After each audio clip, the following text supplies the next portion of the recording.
দিনটি ছিল পয়লা বৈশাখ। আমি আর মা অনেক চিন্তা ভাবনার পর সিদ্ধান্ত নিলাম যে আমরা একটু ঘুরতে যাব। তো কোথায় যাব না, অনেক দিন মামাবাড়ি যাওয়া হয় না, মামাবাড়ি যাব। মনটা ঠিক সায় দিচ্ছিল না, যেহেতু পয়লা বৈশাখ বছরের প্রথম দিন, বাড়ি ছেড়ে বেরোবো। কিন্তু শেষমেশ হাফ বেলা কাটিয়ে আমরা তারপরেই বেরিয়েছিলাম যে কিছুটা টাইম বাড়িও থাকা হবে, কিছুটা টাইম বাইরে থাকা হবে। ওই জন্য মনটা সায় দিচ্ছিল না। তো যাই হোক, তারপরে স্টেশনে পৌঁছে গিয়ে ট্রেনে উঠে পড়েছিলাম। সেদিন ট্রেন খুব একটা ভিড় ছিল না, বেশ ফাঁকাই ছিল।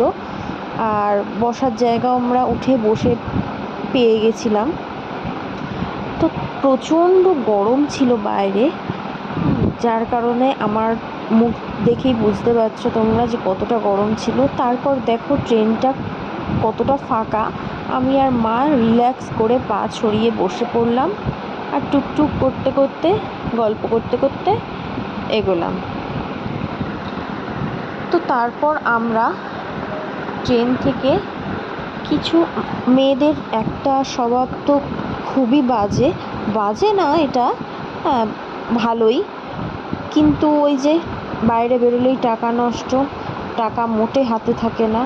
তো যাই হোক, কিছু দেখবো আর কিনবো না সেটা তো হতে পারে না। তো দেখো প্লাজোগুলো কত সুন্দর সুন্দর, আর দামও খুব কম ছিল। তো আমরা এখান থেকে দুটো ওড়না নিয়েছিলাম আর আমার মামুনির জন্য একটা প্লাজো নিয়েছিলাম। ভাবলাম বছরের প্রথম দিন মামুনিকে কিছু গিফট করি। তো আমরা এখান থেকে একটা হোয়াইট কালারের প্লাজো নিয়েছিলাম। ব্যাস, খরচা শুরু এখান থেকেই। বছরের প্রথম দিন, সারা বছর খরচা হতেই থাকবে। তো যাই হোক, বাইরে বেরোলে এটা হতেই থাকে। তো তারপর ওই ট্রেন থেকে নেমে আর একটা ট্রেনে উঠে পড়ি, মানে আমাদের কৃষ্ণনগর লোকালে উঠি।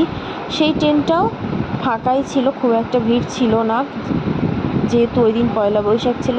ওই জন্য আমি আর মা বেশ রিল্যাক্সেই বসে যাচ্ছিলাম। মা ওই সাইডে বসেছিল, আমি এই সাইডে বসেছিলাম। পরে ট্রেন ফাঁকা হয়ে যাওয়ায় মা আমার পাশে চলে এসেছিল।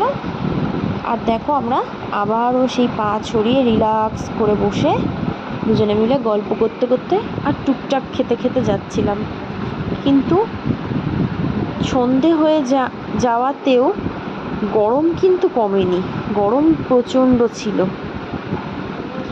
তো যাই হোক, মা আর আমি গল্প করতে করতে যাচ্ছি। তো তারপর ওখান থেকে নেমে টোটোয় উঠে পড়েছি।